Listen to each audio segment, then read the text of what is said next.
November 2018, the first day of the Festival of the Holidays in Walt Disney World's EPCOT Park. The food demonstration space is packed with guests all enjoying the festivities, when a project coordinator walks to the back of the room and through an inconspicuous door. He makes his way through a place frozen in time. He wanders further back to a theater where a lovable animatronic would greet him, but in its place is mangled wires and an ocean of hydraulic fluid. Buzzy is gone.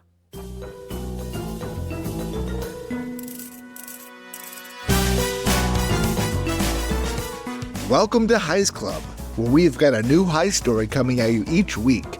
We're here to uncover the details behind some of the most audacious and ridiculous robberies of all time. How they pulled it off, how they got caught, and the mysteries that remain. Bank heists, art heists, diamond heists, and other capers you won't believe.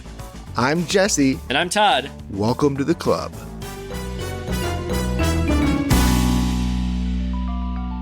Hi, Jesse. Hello. You got me right in the middle of my Right in the middle. circles. Oh, I'm so sorry to interrupt. I'll give you a moment. Okay, you had a moment. All right, I'm back. Okay. Did the arm circles help you with your vocal intonations? My diction and intonations Are directly tied to your the looseness of your arms. Well, the Heist Club members are really getting insight into your process, and I think we all appreciate that. Yeah. My process is 90% arm circles. Mine is 0% arm circles, and I feel like I'm doing it wrong. That's well, okay. Anyway, welcome, Heist Club members. Welcome back to the clubhouse. Here to tell another heist story, which we think is sure to entertain and amaze. And this is a fun and a different one. We hope all of them are fun and different, but this one's definitely very different than what we've done so far. I don't know. We don't need to delay if we don't want to, Jesse. Jesse, do you want to delay, or should we just tell the story? No, I think we delayed long enough. I'm really excited about this one. I'm excited to get into my Disney opinions. Oh, there it is. It's Disney. Yeah, exactly. Yeah. I wonder. I don't know what the crossover is between Heist Club members and Disney fans, but we will find out. Sound off in the comments. We will hear. We will hear from our legions of fans. But yeah, I'm excited for Disney. This is another unexpected fun one in the world of Disney, and I don't know what your Disney connection is, Jesse. Are you?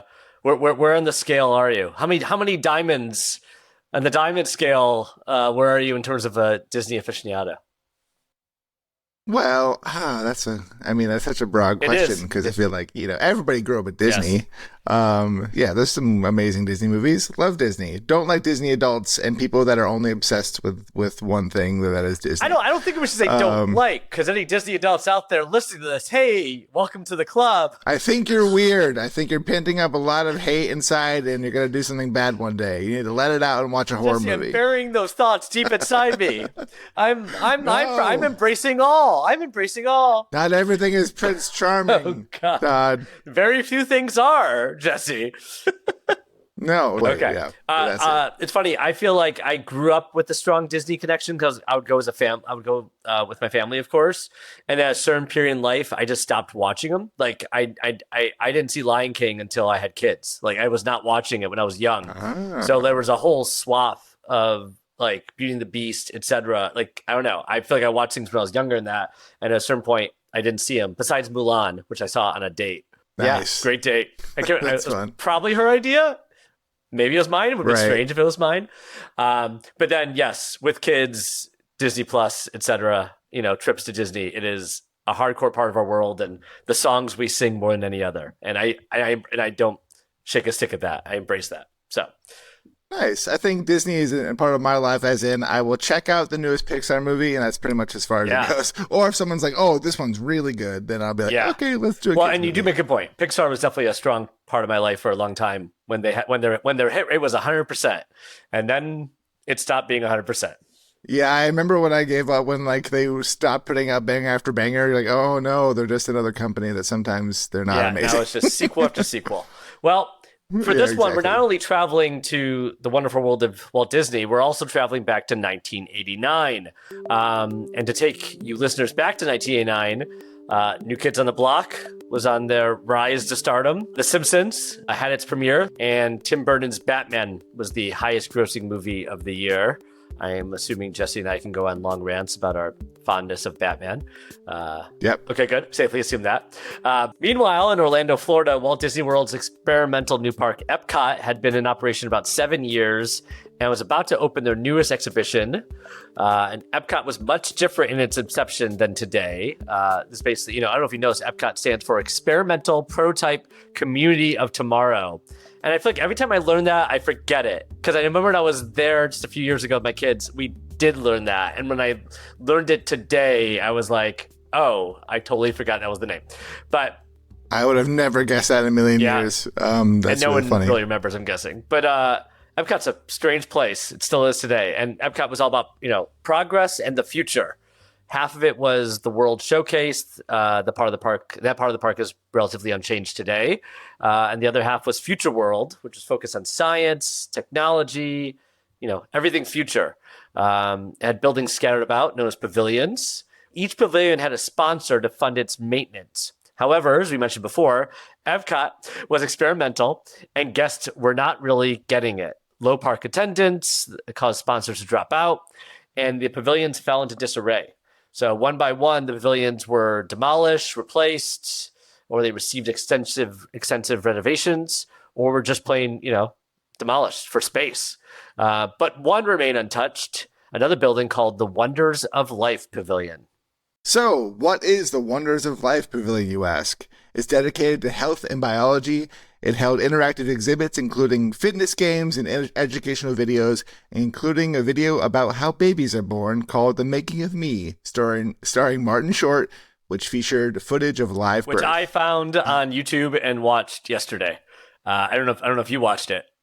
I did watch it. I think I kind of remember it because I went to Disney World one time in like 98 or something. And so I definitely remember all of these pavilions. I remember going to like all the countries in EPCOT. I did not remember seeing The Making of Me when I was young. It felt all new to me. It was 15 minutes and it felt like 2 hours. It was kind of my reaction. Well, they also had a ride called Body Wars, where riders shrunk down to enter the human body through the bloodstream on a mission to remove a splinter. I love that's to remove a splinter, which is... I know. I remember that ride. I think I went on that ride. But it's weird because I remember watching, because me and my brother knew we were going to Disney, so we watched the promo VHS like on repeat, and I found footage. Like I found on YouTube like the '90s promo VHS that I used to watch 1,000 times, and maybe I just remember the Body Wars and all these Epcot pavilions from there. It's pretty funny. Yeah, because you watched the VHS that much. Body Wars feels a little familiar to me. I mean, obviously, it's also I've just watched Honey, I Shrunk the Kids so many times. Maybe it's just that's the muscle memory that's acting out and there. Magic School Bus, yeah, exactly. Yeah. But that sounds more fun than Martin Short telling me where babies come from. And the Body Wars was a straight thing from like Honey, I Shrunk the Kids, which came out like in '89. Yeah. And the ride was notorious for causing severe motion sickness, so visitors with a weak stomach gravitated to the next best thing, which was Cranium Command. I don't remember Cranium Command. A lot of people do. It was a stage show held in a theater in the shape of a human head. The setting, the brain, which is actually a military command center with wacky, different characters representing biological processes. For example, general knowledge, left brain, right brain, stomach, bladder, lungs, adrenal gland. And then I thought it was really interesting. Peter Docter, the director of Inside Out, worked on as an animator for Cranium Commands. Yeah, Inside Out, one of the still good Pixar films, we would say. Oh, yeah. Yes. Great. I should say great. And Inside Out, too, actually. One of the great ones, yeah. But at the center of the Cranium Command was, drumroll, Buzzy. Buzzy. That was a short drum roll. I didn't even you give me a chance. You didn't give me a chance. I'll do it in post. Okay. No. Buzzy, his character played a new recruit on his first day of piloting a brain. He's assigned to the most volatile brain you could wrangle, the brain of an adolescent boy. Pampana, thunder strikes.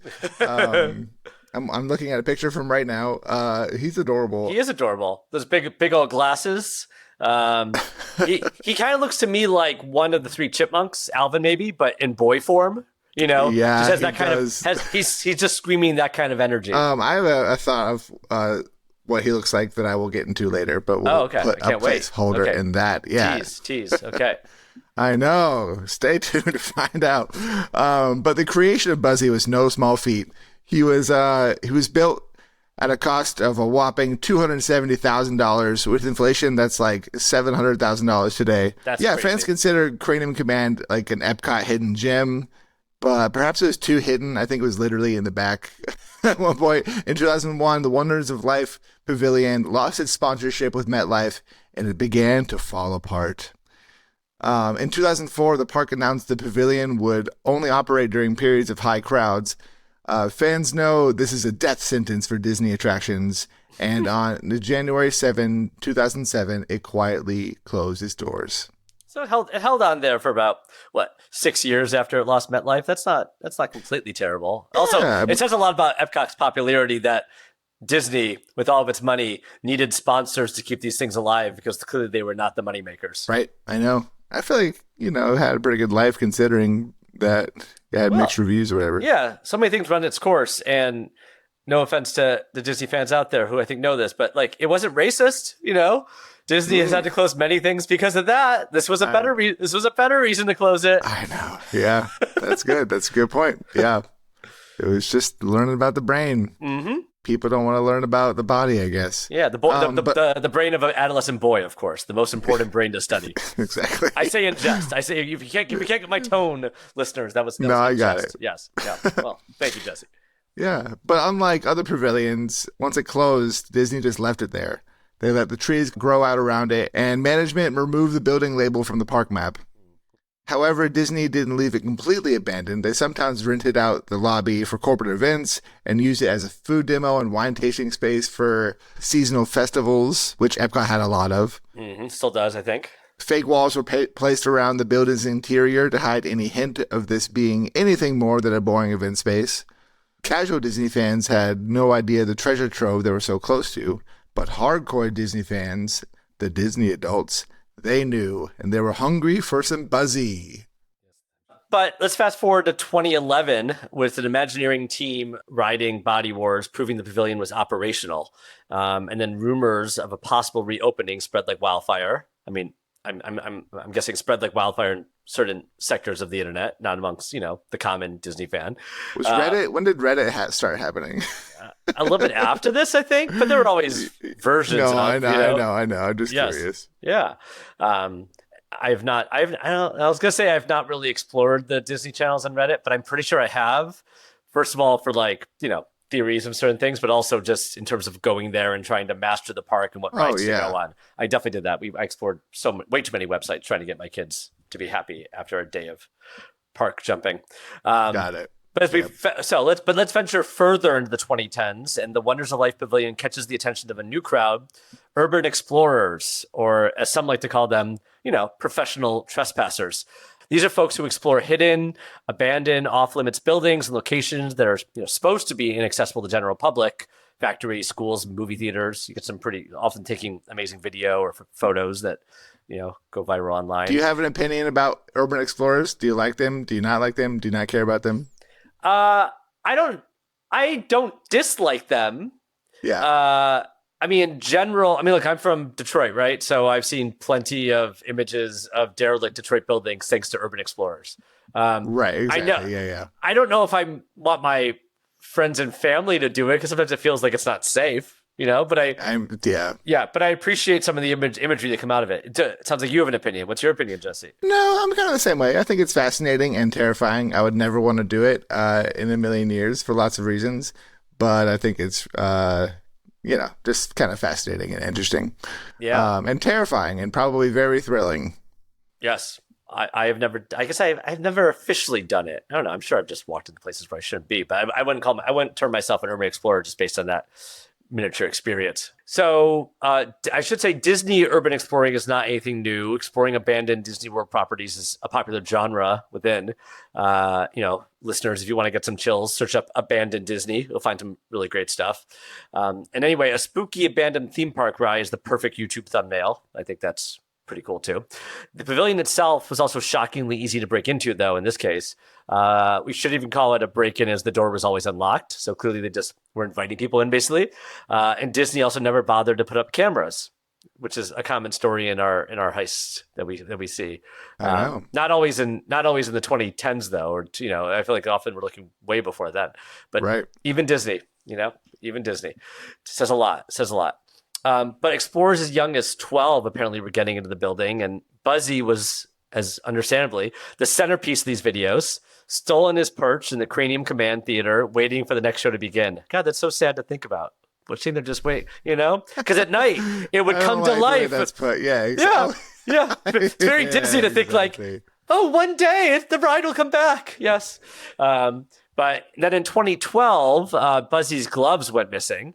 I know. Despite this incident, Disney viewed these kids as harmless fans and didn't establish more security measures in the building.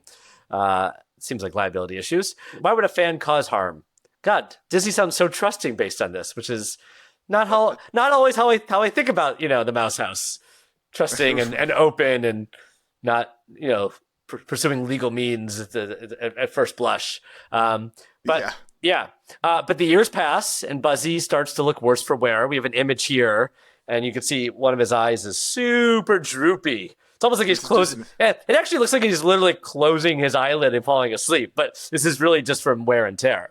This is just making me sad. Watching him, knowing that he, was slowly falling asleep and rotting in the dark. Well, he's trying to keep his eyes open for the next ride. He's trying, and he's just, I'm not going to go to sleep yet. But all that, maybe not surprisingly, does not deter his visitors. In fact, following the footsteps of the mysterious glove thief, they escalate from taking pictures and videos to taking actual trophies. Items include the next show timer, themed exit signs, exit here, but in a themed way, and other small signs. And then by 2017, cast members, which you probably know is the name Disney gives its employees. They're not just employees, they're cast members. They place a 24/7 spotlight on Buzzy to make sure vandals go away. But this is like a literal spotlight, not a metaphorical spotlight. And we're going to set up real cameras. Like, no, just a spotlight. I don't know why they think that would work. Just going to put a light on there. Yeah. That way no one will mess with it. Here he is. But I guess more importantly, though, he was also red tagged. This was a term I did not know before. I don't know if you knew this one, Jesse, but Disney adult time, if you would.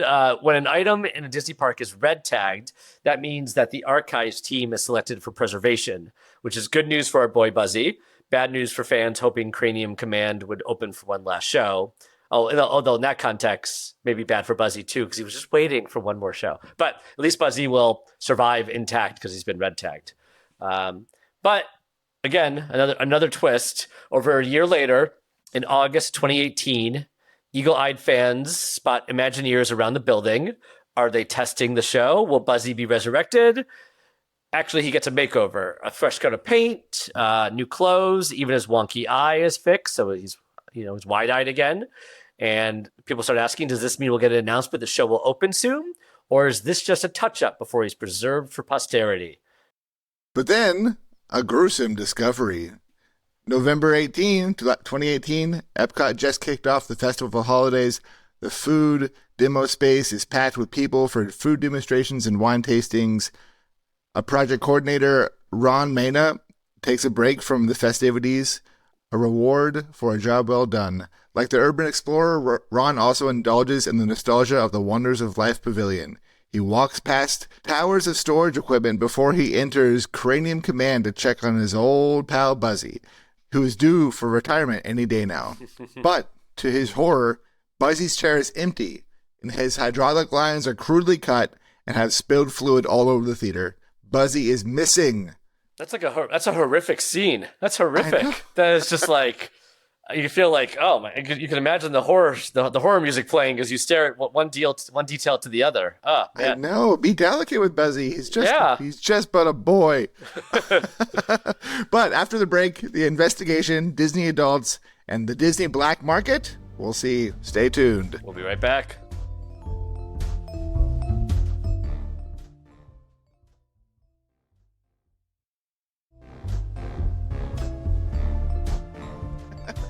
All right, welcome back to Heist Club. Before the break, an EPCOT project coordinator, Ron Mena, just discovered that the beloved Cranium Command character Buzzy is gone, missing, stolen. But No need to panic. Maybe the archive team just took him without notifying security. A Disney investigator makes several attempts to contact the archives team, but they completely ghost him. A quick thing important to note, EPCOT was between festivals from November 12th through the 18th. That means the building area was likely full of vehicles transporting props and supplies for the next festival. So the suspect could be anyone. This is a story we've seen before too, right? Like the perfect time for a crime is when there's a load in, a load out. They're doing some reconstruction. They're rebuilding something, whatever it is. This is. I'm guessing that's not by chance. These criminals realize that. Lots of bodies, lots of suspects. It's a good time for me to go in and pretend to be someone else, or maybe it's an inside job. Yeah, exactly. I feel like could easily be an inside job, and yeah, they got to be patient, and I think that's what makes a good heist is the timing. So of course, yeah, that makes sense. But can't they just check the cameras? Oh wait, Disney never bothered to install them. Just that spotlight. And the spotlight didn't work. I think you and I are shocked that the spotlight didn't work. Steal this. Steal this. Yeah. But so the hunt is on now. A week later, an Orange County detective from the sex crimes unit of all places hears a rumor that Buzzy had been stolen. And since he's familiar with Disney and their private detectives, he reaches out.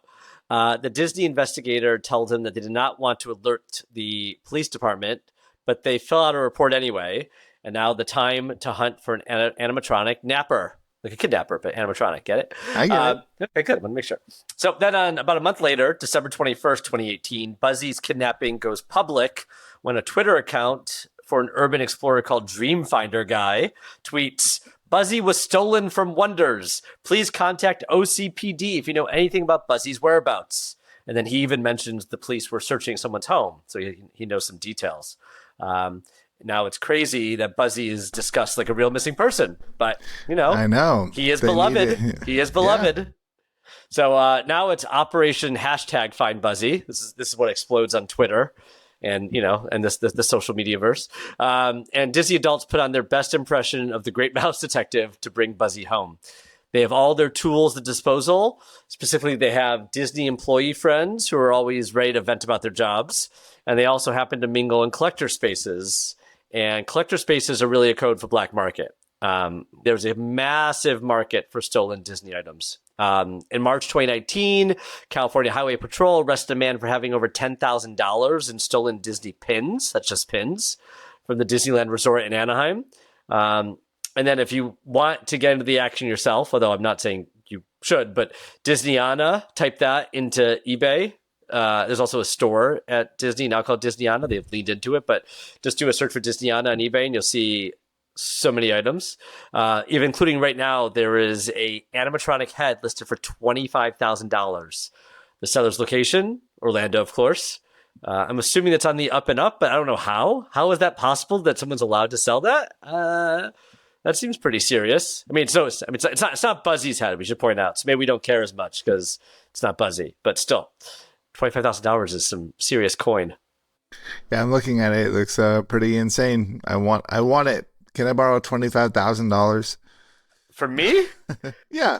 This is the creepy side of Disney heads. This feels almost like a Pirates of the Caribbean baddie or something. He's just missing an eye patch. Yeah, not very pleasant. But Buzzy has to turn up at some point, right?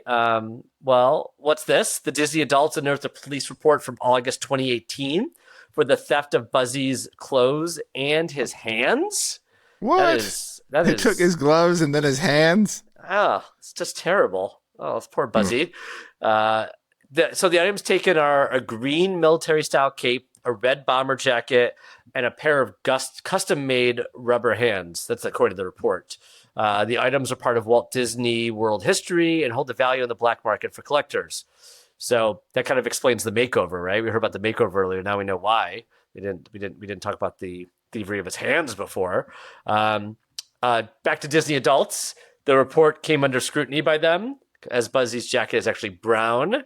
But I guess we did some digging, and what likely happened was the detective who filled out the report was not a true Buzzy fan, a fake, and described an earlier rendition of Buzzy, which comes up in a Google search. So not doing their actual research, detectives.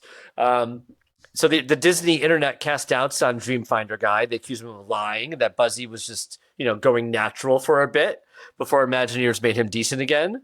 But no, later their worst fears were actually confirmed when another explorer enters Cranium Command, which, by the way, from our research, is still insanely easy to do. And he posts pictures of the crime scene to Twitter, showing that Buzzy's hydraulic, I'm looking at the pictures now, Buzzy's hydraulic lines have been really crudely cut. As we mentioned, you can see it. Like, yeah, there's like the wires like splayed out.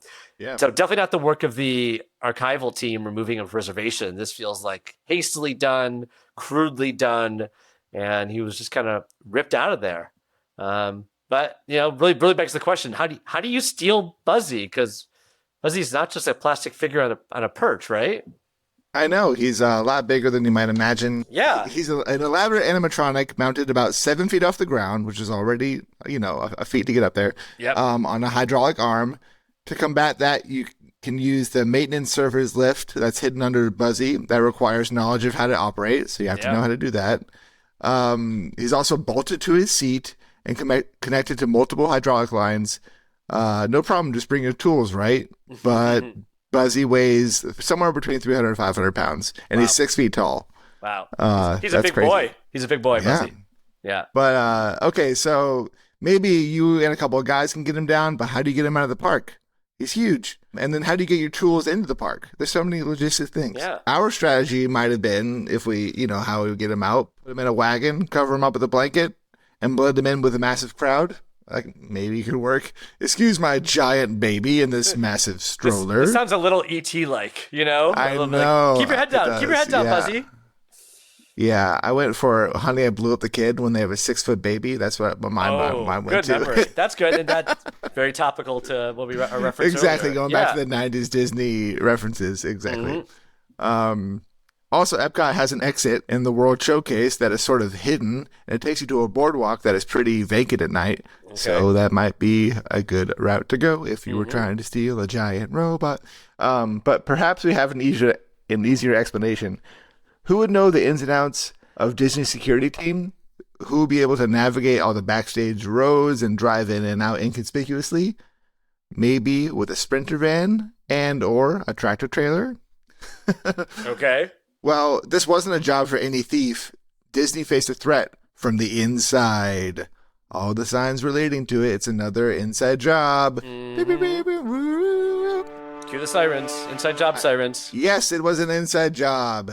And it was apparent from some other heists that had already taken place earlier that year. Like on July 31st, 2018, around 9 p.m., under the cover of darkness, an employee dons his uniform and enters Magic Kingdom through the cast member parking lot at a nearby resort. It's the contemporary resort for all the Disney adults out there listening. Of course, the contemporary resort. You and I are very familiar with the contemporary resort, of course. Yeah. It's just called the contemporary resort. It's very contemporary, if I had to describe it, yeah. I guess so. It's not the most creative name for all their resorts. Anyway, this person has an accomplice who enters the park through the guest entrance using a ticket. He's wearing an all-black outfit matching that of the Disney stage crew. At 9:30, they meet at an entrance utilidor area. That's the underground tunnels for cast members. But how can the accomplice get in? He has a fake Disney ID under the name Jack Marrow. Sound familiar? Very clever. Very clever. Anyway, it works. Success. They're in. They commemorate the win with a selfie, which would later be incriminating evidence for investigators. But for now, it's just all in good fun. And then, at 10 p.m., they reach the destination, the Haunted Mansion. The duo enters through an employee entrance using their badges and sneak through the underbelly of the ride as guests ride the track above them. For Haunted Mansion fans, they enter the ballroom scene and steal clothes right off the backs of the animatronics and stuff them in a tan backpack. A jacket, a pair of trousers, 2 bodices, 2 skirts, a petticoat, 4 wigs, and a tiara, and a pizza place. They're stupid. Their haul totaled about $7,000. By 10:30, they're out of the park in a 7-Eleven parking lot behind the cast member parking, and they're already making contact with prospective buyers. They found one in a local accountant who will happily pay nearly $8,000 for the haul. I wonder if these buyers must know, right? These buyers must know they're not on the up and up, right? I mean, how would ever any of this stuff be sold? On any of these No, sites? Yeah, they're buying it from kids behind a gas station. Of yeah. course not. Yeah, It's like, oh no, this is the way Disney does business at the 7-Eleven in the parking lot. Yeah, just like where I brought drugs in high school. exactly. Same yeah. way, same way. Um, right, and then there was another one, right? In August 2018, a sneaky thief entered the semi-abandoned Wonders of Life pavilion and nabbed, you guessed it, Buzzy's jacket, gloves, headphones, and hat, an estimated value of almost $7,000. So that job was definitely easier than the Haunted Mansion heist. No cameras to contend with, no security, no guest, just the spotlight. And Disney investigators don't know who the thief is, or thieves are, I should say, but they're again, pretty sure it's an inside job. Because interestingly enough, around the same time when these heists were happening in the summer of 2018, a new urban explorer hits the scene named Backdoor Disney. And he promised a never before seen look at the running of Disney Park. That's pretty par for the course for Urban Explorer. But then his tweets took like a real turn. They said, shout out to the investigators over at Disney trying to find out who leaked their photos. And leaky pipes just dripping all over this room. Safety begins with me. It's basically mocking Disney's safety protocols. Okay. So just going straight to the gut. Basically, declares war on Disney and hosts giveaways of items he stole from the parks. So he's just not even hiding it. Some were small, like unused fast passes, but others are more valuable, like a shrunken head from the Jungle Cruise ride, which we have an image of, which does not look great. Looks like a little shrunken head. Looks like a shrunken head, a little Beetlejuice-esque maybe. Yeah. Yeah. Or Jungle Cruise, I guess. Sorry, not to mix my studios. Sorry, Disney. I know. Yeah, how dare you? Yeah, sorry. That's Warner Brothers. So Backdoor Disney is boasting about a crew, in quotes, that helps him with his operation. And then he, in quotes, this is what he tweeted. We have a crew that goes and gets these pictures and videos. Shout out to the people who remain unseen or unheard. He has a real army behind him, or at least he's claiming to, have a little underground revolution going on. But who is this Backdoor Disney guy? That's a question that was on the mind of a lot of Disney fans and Disney investigators. They were all kind of wondering the same. So let's meet Patrick Spikes, a Magic Kingdom employee with an ego and an attitude problem. Patrick seems to despise his employer and embraces his role as Disney's self-proclaimed number one enemy. By the way, we have a picture of Patrick here holding like the cutest dog ever. I know. He's like snuggling with this dog. Has a very, very genuine smile on his face. Yeah. I don't know. The kind of guy who would love Disney, but apparently the same kind of guy who would just turn on Disney at any moment. I know. So Patrick, who, he says he's Disney's enemy number one, he posted a picture exposing how the sword and the stone magical moment worked backstage. So spoiling the magic. So this guy's just trying to ruin everybody's fun. This guy sucks. I know. And apparently what happens is a cast member watches a live feed and unlocks the sword when they see fit. So now we're spoiling it. God, we suck too. We all suck. I blame Patrick. I blame Patrick. No, I blame Patrick. I mean, I don't like Disney adults either, but I'm not going to ruin their magic. No. Let them have it. That's so, that's so silly. For all the kids who are listening to the podcast, please just, close your ears for the last, strike that from your memory banks, kids. Yeah, exactly. Go listen to the Mona Lisa episode. That one's for you. That one's for you. But so Patrick loves the attention of being Backdoor Disney, and then there's this Florida-based filmmaker, Joshua Bailey. He's looking for subjects for his documentary about Disney's urban explorers. And Patrick is more than happy to participate. He sets up a meeting at the 7-Eleven. It's a very popular 7-Eleven behind Magic Kingdom to talk about the film, and then things take a turn. And this is a quote from Mr. Bailey. Patrick told us, I have this and that celebrity's phone number on speed dial. I called them and say, hey, I have this prop if you want to buy it. So we got in his car and drove around the property. There are a bunch of public roads behind Magic Kingdom, office buildings and other things. And we found the redhead animatronic that had recently been removed from the Pirates of the Caribbean ride. He's making calls, frantically texting people, and trying to make a deal. Here we have a picture of that redhead who's all dialed up. But we should know it's unconfirmed if any deals ever went through, as the Walt Disney Archives tweeted her picture in January 2019 saying she was still there. So don't know what Joshua Bailey actually saw when he was with Backdoor Disney, but that's how the process goes.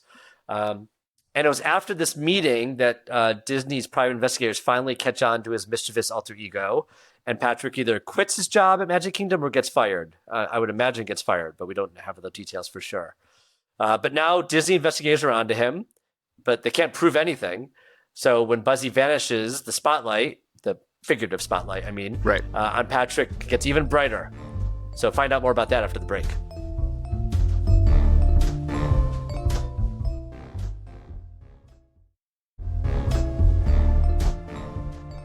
Welcome back to the clubhouse. Patrick / Backdoor Disney has become a shining star in the Disney urban exploring community, but things take a turn when our boy Buzzy vanishes. It's November 27, 2018 now, the day after the OCPD learned Buzzy was stolen, and Disney contacts Patrick, hoping he would spill any details related to Buzzy's disappearance, and this thorn in their side can get put away. But of course, he denied any firsthand knowledge of the clothing and animatronic thefts. So he's very proud of certain things, but when he's talking to police, not so much. Maybe he didn't. But I should say, we don't know for sure he took them, all of them. We don't know that. Right. It seems clear that he probably did from the taunts and everything, but there's no actual proof, and it makes a lot of sense the police would reach out to him. But he's denying it this time. And then December, Patrick returns to what he does best, antagonistically tweeting at his now former employer. And this is what he tweets. Disney has been contacting me. Obviously, my identity has been compromised. They are wanting this information on some other people. At this point, you're not going to find me in the parks, so you guys just keep chasing your tail. He's loving this, you could tell. And he tweets again, every tweet of mine gets printed out and put in a folder. Keep printing, boys. Yeah. He thinks he's a big deal. He's loving it. He's loving the high. I hate a troll. Well, then you hate Backdoor Disney. Yeah, I do. But remember Dreamfinder guy's tweet? He mentioned that someone's home had already been searched. On December 18th, 1 month after Buzzy's disappearance, Patrick makes a critical error. He texts a Disney cast member / employee pictures of Buzzy's clothes in his trunk next to a tan backpack. He tells the employee he didn't partake in the heist, but he knew that the clothes sold for $8,000. And you'll never guess who he sold them to. A professional NBA player, Robin Lopez. Yeah, do you know Robin Lopez? Are you an NBA fan? I don't know who Robin Lopez is. I feel like you do know his name. He seems like a big deal. It's funny, his brother, so he has a twin brother. They're both 7'1" centers out of Stanford. And Robin's not in the NBA as of a couple of years ago. Brooke is still in the NBA. He's been playing for 17 years, has like this massively long career. So they're pretty memorable NBA players, being twin 7'1" players with careers over 10 years. So if you know basketball, you know the Lopez twins. Okay, yeah, I feel like that's probably the era that he was doing really, really well. Yeah, true. Anyway, yes, Robin is a massive Disney fan. Robin had also purchased an additional $2,000 worth of stolen merchandise, completely ignorant of the fact that they were stolen. Went to Stanford, but not smart enough to realize that this was probably stolen. He didn't know. Sorry, Robin. I don't mean to call you out. You could beat the crap out of me if you wanted to so easily. Not wanting to be an accessory to theft or fired from the job, the employee who Patrick texted contacted the police. The cops were at Patrick's door the next day. They take Patrick in for questioning, where he is his usually abrasive self. I will say I'm impressed that he's also abrasive in person, because there's plenty of people. It's very easy to be abrasive on Twitter. I mean, everyone is. Very easy to be abrasive on your social media platform, but like, he didn't get scared when they brought him in, right? He was still just as prickly, I know. I will give him that. At least he was his genuine, stupid self through and through. Yeah. As the interview drags on, he decides to get up and leave. They told him he can do that, but they'll be keeping his phone. At that news, Patrick lunges for his phone. The two detectives tackle him to the ground in the tiny room and wrestle the phone out of his hands. He gets charged with resisting, but those charges get dropped. Meanwhile, investigators search Patrick's house and find the tan backpack that appeared in the photos. And then on December 20th, investigators made another discovery on Patrick's phone. It's a very interesting photo of... I'm looking at the photos now. A series of photos, yeah. Yeah, it's the photos of the stolen Haunted Mansion clothes, featuring Patrick, his cousin, and accomplice Blayton Taunton, and Blayton's girlfriend. The most damning picture being a close-up shot of a tag of authentication. Yeah, So I'm Lily seeing says, him putting on his wigs and some clothes and dresses and a tag. yeah, colorful wigs, and then there's his girlfriend in the dress, very happy with herself. And then yeah, the tag Lily says Magic Kingdom, Haunted Mansion, Figure 32A has all these. Yeah, it's like Right. it's authentic to me. But even crazier, they also found pictures of other animatronics that were reported stolen last year. His PayPal history shows that his antics from July to September 2018 grossed him $29,000. Not bad, Patrick. But there's no mention of Buzzy himself on his phone. On December 21st, 2018, Patrick messages Dreamfinder Guy and tells him that Buzzy was stolen and the cops are onto him. Dreamfinder Guy seems to believe his story. But now that we're all caught up, Operation Find Buzzy carries on. But it's like the beloved animatronic vanished without a trace, and Disney carries on like nothing happened. In February 2019, 3 months after Buzzy's disappearance, Disney announced that the Wonders of Life Pavilion will be transformed into the Play Pavilion. But then plans were put on an indefinite hold due to COVID. So Disney had intended on taking Buzzy to the archives. So maybe that's where he is. I don't know. Also, in February, Patrick takes to Reddit to declare his innocence, where he conveniently leaves out any mention of stolen clothes. Basically, well, I was gonna say I stole that, but not this. But he's not even saying he stole that. He's proclaiming pure innocence for it all, and hiding out what he's actually done, hiding what he's actually done. But I don't know. So I will say the conversation has shifted to Reddit now. Yeah. He continues his campaign in March, where he posted a YouTube video to tell his followers the police arrived at his house with a warrant for stolen animatronics without cause. He described the whole ordeal as a shakedown and declares he was guilty of nothing more than trespassing and taking photos. The photo of the warrant provided was doctored to remove any mention of stolen clothing. Yeah, hard to trust him with how he's redacting certain things. I know.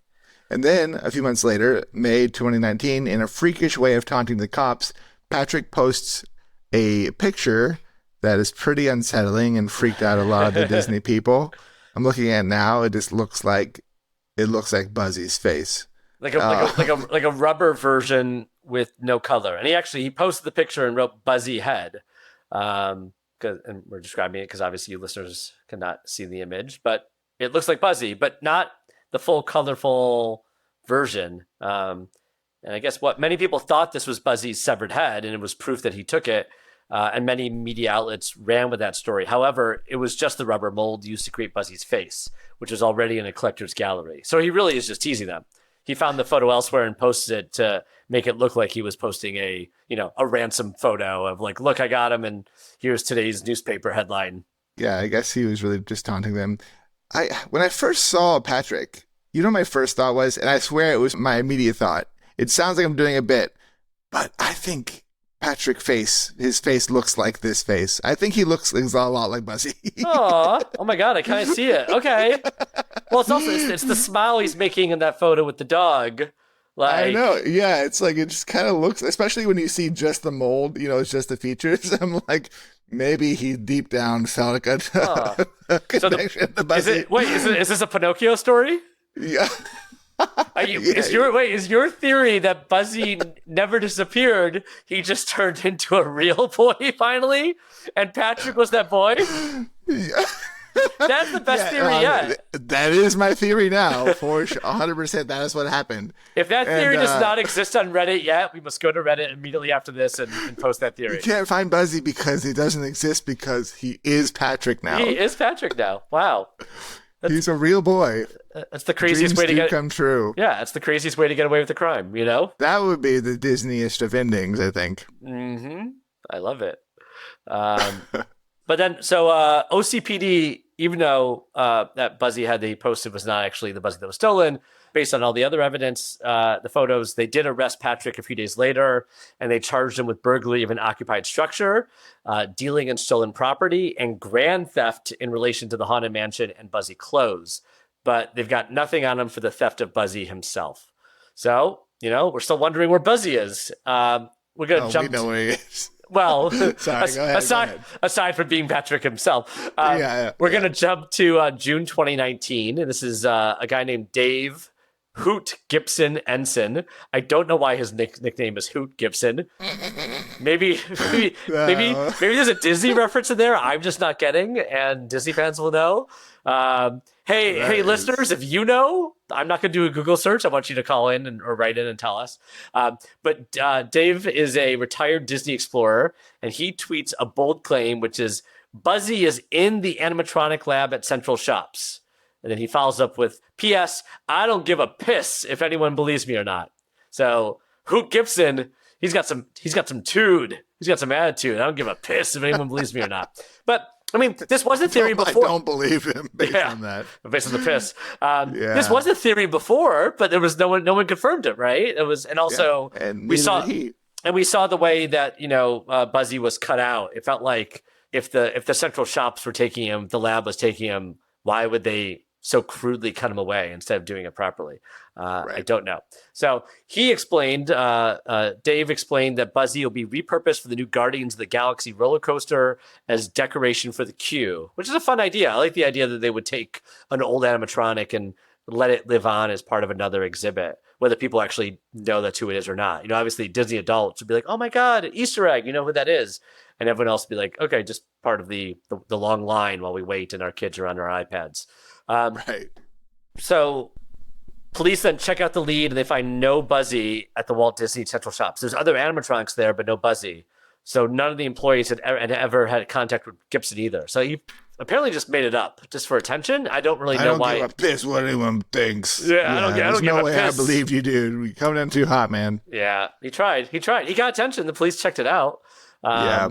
And then Buzzy never showed up at the Guardians line either. So it was completely made up, I guess. A few years later, Dave had another theory. I don't know why we would listen to his theories. The last one was pure balderdash, if you would.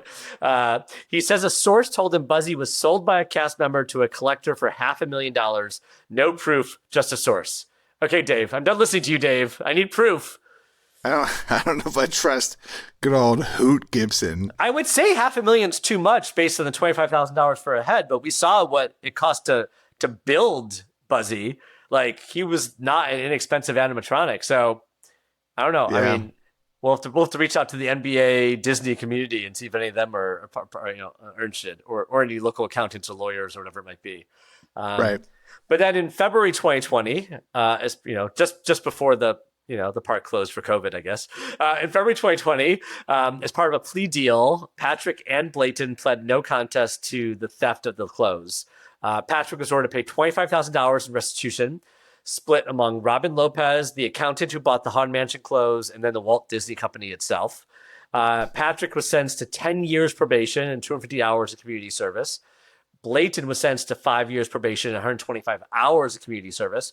And when asked if he had anything to say, Patrick said, "I'm going to Disney." It's like he just won the Super Bowl, right? Yep. But then they were both then banned from all Disney properties. So no, you're not going to Disney, Patrick. Sorry. You're so clever, Patrick. Yeah, nice try. No one believes you. No commercial. No Eli Manning like commercial. Right. Yeah. And it's now April 2021. We're jumping ahead. And Orange County Police announced they are no longer looking for Buzzy. The case has officially gone cold. They've given up. I guess because they couldn't find enough evidence on Patrick. So they're just moving on. Yeah, I guess, maybe the internet cares more than the authorities. Yeah, I think they do. Yeah.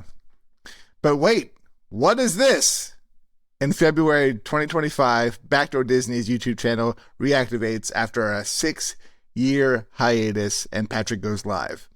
In the live stream titled Wear Buzzy, while wearing his employee badge, Patrick complains that it was popular to hate me, he says, back in 2019 because stealing bad, he says. Stealing bad. Talking like a caveman, the caveman version of stealing bad. Yes. Yeah.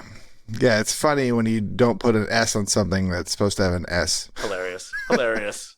He then shows off an animatronic from the former Great Movie Ride in Disney's Hollywood Studios, which he stole. He admitted stealing it from a storage area, selling it, and then buying it back in an auction. Quote, "It's kind of legally mine." This doesn't make any sense. That's not how that works. That's not how that works. I stole something. I sold it to you for $1. and then I stole it from you. So now, I used to work here, and I legal. talk about it on the internet, so it should be mine. Yeah, yeah. He said he stole 6 of them, and he used his tractor trailer as transport. The live stream gave us insider knowledge on how he managed to steal so much.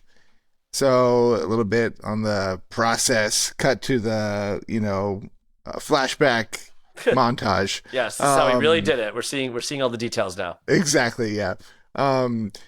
He would have help from his fellow employees who would tell him where the props were. He even had a story where a manager unlocked a restricted area for him. He remained steadfast in maintaining his innocence around Buzzy's disappearance. And when asked, "Where's Buzzy?" he simply responded, "At the Disney archives." He has not set foot in a Disney park since 2019 because he says, "I like not being in jail." But he's revealing all these other things he's done and how he's done them, but then saying, "But I didn't take Buzzy." And I think that does lend credence to him not taking Buzzy, right? It's like, if you're saying all the other bad things you did, why would you then lie about Buzzy of all things? Maybe because the cops are most interested in that one. It's like the prized possession, but I don't know. I mean, I know there were other thieves out there. We had a little bit of those details. He wasn't the only one. He definitely was not the only urban explorer. So it's possible. We don't have a lot of other, the police especially do not have a lot of other like major leads on who it was, but I don't know. He's I don't love him. I actually don't even like him one bit, but I believe him a little.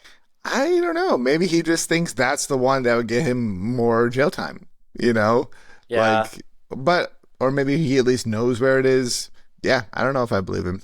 I don't know. But if Buzzy was in the archives the whole time, then after his clothes were stolen, perhaps they decide to officially move him to the Disney archives. Again, Disney's just not why wouldn't they just tell us?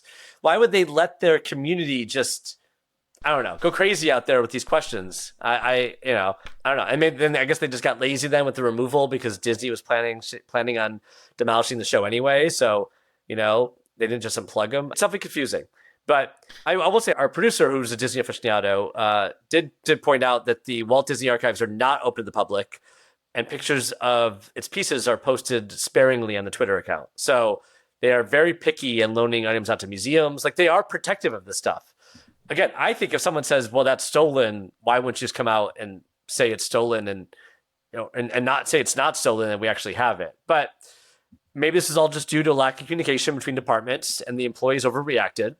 But again, the archives have not posted any proof of life. All we're asking for is for proof of life of Buzzy, because if you don't, we're gonna think that Patrick is actually Buzzy turned real. That's where we're at. And they did post proof of life for the Pirates redhead, right? We pointed that out way earlier. For that one, they said actually it's in the archives. What the filmmaker captured is only partially true or was true at the time, but look who has him now. Look who has her now. But they also work for Disney, so maybe they have a love for story and trying to create all that the is lore. true. Like, we're the not mystery. going to tell them that we have it. It's just been here the whole time, but It's more fun this way. This is very J.J. Abrams. There's a box, and the mystery of the box must remain true at all times. So they're keeping the mystery alive, not for the Pirates redhead, but for Buzzy, our beloved boy. There are ongoing rumors the Disney archives are horribly mismanaged, by the way, which I guess maybe would be shocking. In one instance, loaning original animation cells to Japan for exhibit in the 1960s and then forgetting about it until 2005. Sure, there's a lot of it all over the world, so I bet it's quite a feat to organize all of it. True. And then I guess we'll end this a little bit with filmmaker Joshua Bailey, the one we mentioned earlier. The one who had the fateful meeting in the 7-Eleven parking lot. Although it sounds like many people have maybe had fateful meetings in that parking lot. He did finally make his movie. It's called Stolen Kingdom. It has premiere in 2025. And after nearly 7 years of investigation, he came to this conclusion. This is quoting Bailey. "I confidently don't know." So maybe not a conclusive quote, but he said, "I confidently don't know. I think there's two great possibilities. Maybe it was a misunderstanding that Disney does have him. It would require them to come out and admit this. I guess I lean a little towards that he was stolen, though. But if he was stolen, I generally do not know where he could be at this point. He could be anywhere." So Buzzy, as of this recording, has never been found. Is that going to keep you up at night, Todd? No. I mean, I'm into it now. I do want to know, No, I get it. Yeah. There've been plenty of quirky documentaries on things you don't think you care about. And you're like, I will be thinking about this forever now until it's solved. And we have to find him. This does kind of hit that. I don't know. Do we think we can get Patrick as a guest on the pod? Oh my God. I would love to talk to him. I'd love to hear his theories. I know he's going to talk smack about Disney. I don't know if I want to talk to that guy. I know, but like maybe we find the human within, or maybe we find the boy. Maybe we find the Buzzy within. I don't know. No, I will get him on to tell him our theory. He has to prove it's wrong, right? How do we prove that? You have to prove us that you weren't once an animatronic doll. I think the theory is true until Patrick proves otherwise. That's what it is. Exactly. Yeah. Show me your hydraulic wires. We will put Patrick under our own personal spotlight to ask him these questions. Yep. Yeah. I love that we don't know. I mean, we've told a lot of close-ended stories in this podcast where we found out who did it. They got charged. They went to jail, or they got found guilty. Whatever it is, the item was found. Often there's a lot of money that's left out there. Like, oh, they stole $20 million and we've only found $5 million, and they've recovered $5 million. And where's the rest of it? But in this case, we don't know who did it. Buzzy has not been found. This feels like a true one for the Heist Club members to give their theories, because we don't know. There's so much outstanding information here. I love that it's not solved. It's way more exciting. Yeah. And frustrating in the best way. Yeah. Wait, so, let's rate this story, Jesse. Let's get to our diamond scale. What would you rate this heist? Where are you with the theft of Buzzy? I don't know. I guess a solid 3. I'm going to go higher than 3. We're going out of 5, right? I don't think it does not sound like the most creative theft in terms of process, etc. People go in there and this guy took it away. I mean, at the same time, Buzzy was a big boy, took a lot of work to get him out of there. And I'm just impressed this person has not got caught. No one knows where he is. Right. That alone is something, right? This person is, if it's not Buzzy turned Patrick, a real human being, someone has this in their house somewhere, in their storage facility somewhere, just sitting there gathering dust, or maybe, in a shrine, and they stare at it every day, and Buzzy is all theirs. And that is impressive. So I'm going to go 4, which is higher than I thought I would go. All right. Because it feels like, it's not Mona Lisa. It's not $20 million worth of something. It is not that value. But the idea of stealing something that means this much to this many people and getting away with it, I'm impressed. Something I didn't think I cared about before, and I'm still not 100% positive I do. But I'm invested in the story. No, you're right. Maybe I'll bump mine up to 3.5. The fact that they actually did get away with it, and there's a whole sub-internet community that really wants to find it, and they can't. So you're right. Yeah, it is impressive. Good job, whoever stole it. Jesse, I feel like when this is done, when we're done recording this episode, we're both going to log right onto Reddit and dig into the community and put your theory out there, and we'll see what happens. I know. But before that, hey, Heist Club members again, please, we'd love to hear some of your thoughts and theories. What do you think happened to Buzzy? Who did it? Did you expect Disney to be this easy to break into? I'm pretty shocked by that. I will definitely go to that again. Leaving doors unlocked, putting a spotlight on something instead of cameras. I don't know. Again, this is not my viewpoint of Disney in general. I think they have things on lockdown. Jumping off of that, are there less than legal souvenirs that you would steal from Disney or your favorite theme park? What would you take? I love that. I love that question. It's like if there was a piece of like the cyclone at Coney Island, I'm not saying I would steal it because I'm a good old boy, but God, I would buy that from someone who did. Put it in my basement and stare at that thing every day, being like, I have a piece of history. Yeah. All right. That's today's episode. Get in touch with us. Tell us what you think. You can follow us and become a full-fledged member of the Heist Club on Instagram and TikTok. We're at Heist Club Pod. That's at Heist Club POD. Heist Club is a production of School of Humans, hosted by me, Todd Weiser. And me, Jesse Neiswanger. I also do all the audio and music and video editing too. This episode was researched and produced by Carolyn Talmadge. Our senior producer is Amelia Bruck. Our executive producers are Virginia Prescott, Brandon Barr, and Elsie Crowley. Join us again next week for Heist Club. Don't forget to rate and review. Bye!